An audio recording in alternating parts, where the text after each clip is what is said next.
The Witcher adventure game is a game of mystery, danger and questing for 2 to 4 players. Take the role of one of 4 beloved characters from the best-selling novels and award-winning video games. You'll travel the world, braving vicious, bloodthirsty monsters and gold-grubbing men. Unravel webs of deceit and solve problems both royal and rural, magic and seemingly mundane, to complete various quests around the Witcher's world. As you play, you'll craft a story of your adventures, complete with side quests and surprising twists. Will you be able to uncover the most valuable information and have a greater impact on the world of The Witcher than your opponents? In the Witcher adventure game, 2 to 4 heroes race to complete quests and earn victory points. To do so, they battle monsters and draw cards presenting them with obstacles and opportunities. They are able to help and hinder each other in their quests, but when the game ends, the hero with the most victory points, a measure of great feats performed and glory gained, is crowned the sole victor.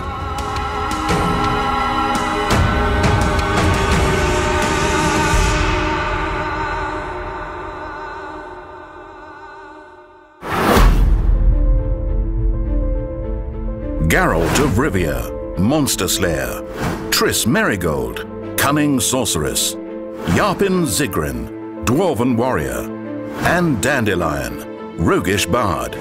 Players assume the roles of these 4 distinct characters from the Witcher franchise.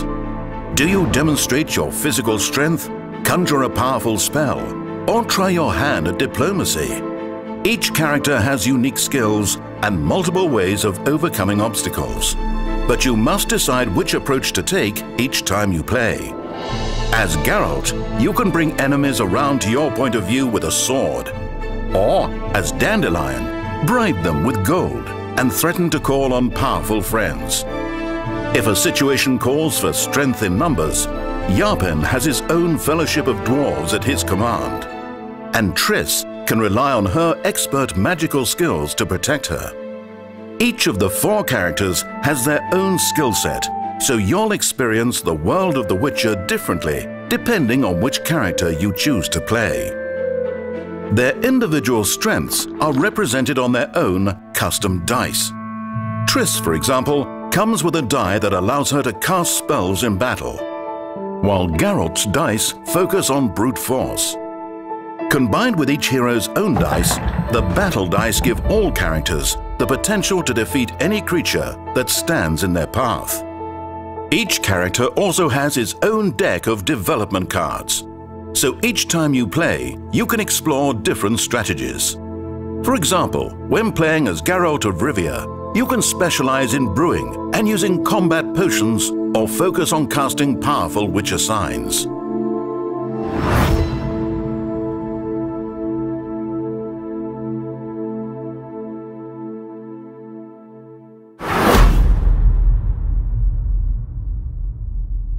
Performing actions is the primary means by which heroes travel around the world, investigate possible leads, and complete quests. To perform an action, the hero takes one of his action tokens and places it in an open action space on his hero sheet.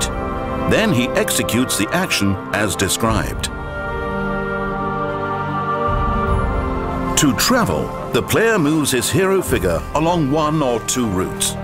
He places his figure in one of the open spaces at the destination location and receives lead tokens matching the number and one of the colors shown in his space. To investigate, the player chooses any one investigation deck, draws its top card, reads the text aloud, and resolves its effects. Investigating yields various types of encounters, including battles and gaining leads.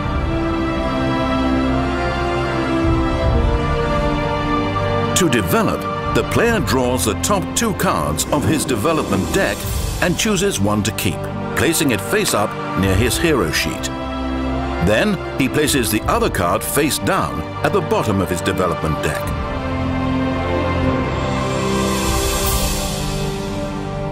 To rest, the player removes either 2 minor wound tokens or 1 severe wound token from his hero sheet.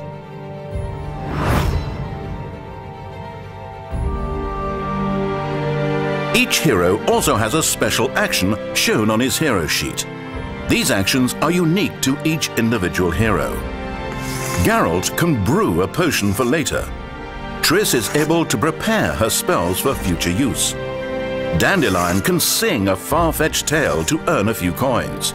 And Yarpen is ready to command his band of companions to assist him in various ways. Action spaces can contain either an action token or a wound token. An action space is open if it does not contain a token. Conversely, an action space is occupied if it contains one of these tokens. There are two different types of wounds: minor wounds and severe wounds. Each wound token is double-sided, with each type of wound shown on one of the sides. When a hero suffers a wound, he places the wound token on an open woundable space on his hero sheet, with the appropriate side up. While a wound token occupies an action space, the hero cannot place his action token in that action space, thus preventing the hero from performing that action. A hero can remove wounds from his hero sheet in several ways, including performing the rest action, entering a location with a heart icon, and some other card effects. There are three types of quest cards: combat, magic, and diplomacy. Each hero can only draw from the deck indicated on his hero sheet. Some quests require gold or proof tokens, some require fighting battles, and others require various miscellaneous tasks. One quest card is kept face up at all times. This card shows the main quest, side quest, and support objectives for the player's current quest, and its consequences, good and bad, of completing them. The main quest is described on top of the quest card. To complete it, you must acquire proof tokens, usually by exchanging lead tokens. These can be had by traveling or by using the Investigate action to draw a card and resolve its effects. Leads can be exchanged for proof tokens according to the exchange rate listed on each hero's sheet. For example, to complete the main quest on the Crow Pass red quest card, a player must acquire 2 red proof tokens, travel to Tretogor, and slay an overgrown wyvern. A player can complete the quest only if he is currently in the main quest location. Side quests earn you additional VP at the cost of extra resources or visiting an additional location. For example, the side quests for the Crow Pass quest require that the hero travel to Maribor to obtain a protective ointment and spend 4 gold tokens to pay some peasants for their help. Then the player places common markers on the bottom of the quest card to indicate that the quests have been completed. Support quests are a bit different. They can only be completed by other players, yielding VP for both players involved. When a hero completes any quest, be it main quest, side quest, or support, he immediately scores the VP for this quest, and then, in the case of the main quest, he resolves its consequences. In the Crow Pass quest example, Geralt would receive 8 VP for completing the main quest. Geralt adds the VP for the completed quests to his score and moves his marker along the victory track. Next, he must resolve the consequences of completing the quest. In this case, Geralt receives 1 good fortune card and 2 gold. But the beast's venom leaves him wounded, so he will most likely have to rest during the following turn. Finally, he draws the 2 top quest cards from his hero's quest deck and chooses one to keep as his new quest, returning the other.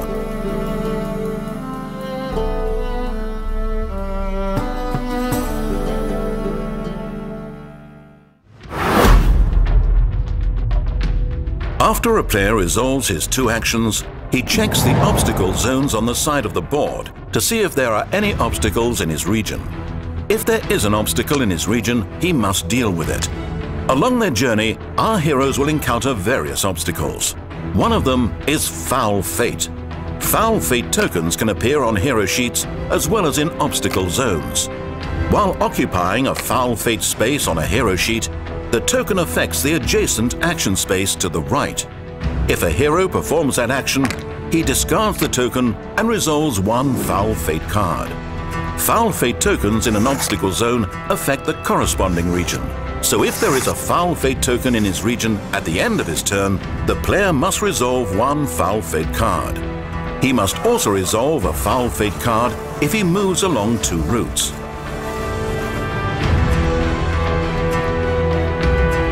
Monsters are another type of obstacle.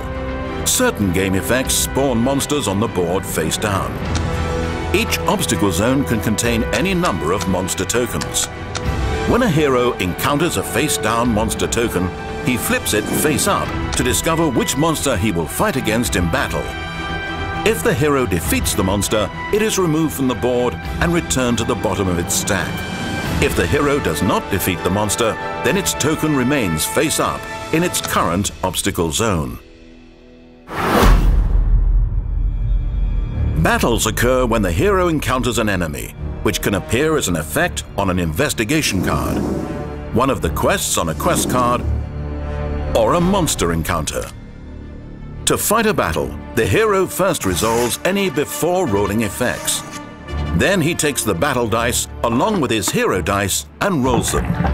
He totals the number of each symbol rolled, adjusts for any modifiers used, and then resolves the battle's outcome. Geralt encounters a siren. Then he rolls the 3 white battle dice along with his 3 red hero dice. He obtains the following results: 3 swords, 1 shield, 1 Witcher sign, and 1 dodge. Geralt spends the Witcher sign result to trigger the effect on his Ard development card, which causes each sword symbol to produce 1 extra sword result. He also spends 1 dodge, which subtracts 1 sword result and adds 1 shield result. After adjusting for these modifications, his final results are 5 swords and 2 shields, just enough to succeed against the Siren in both attack and defense. He did not fail his defense, so he ignores that effect. Then, because his attack was successful, he defeats the Siren. He adds the VP gain to his total, removes the Siren from the board, and places it at the bottom of the silver monster stack. When a player completes his 3rd quest, the remaining players each have 1 more turn, after which the game ends. The player with the most victory points wins the game.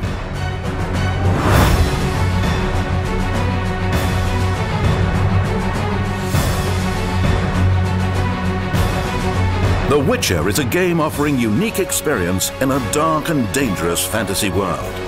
With 4 different characters and multiple strategies for winning, each game will be challenging and your skills will be put to the test.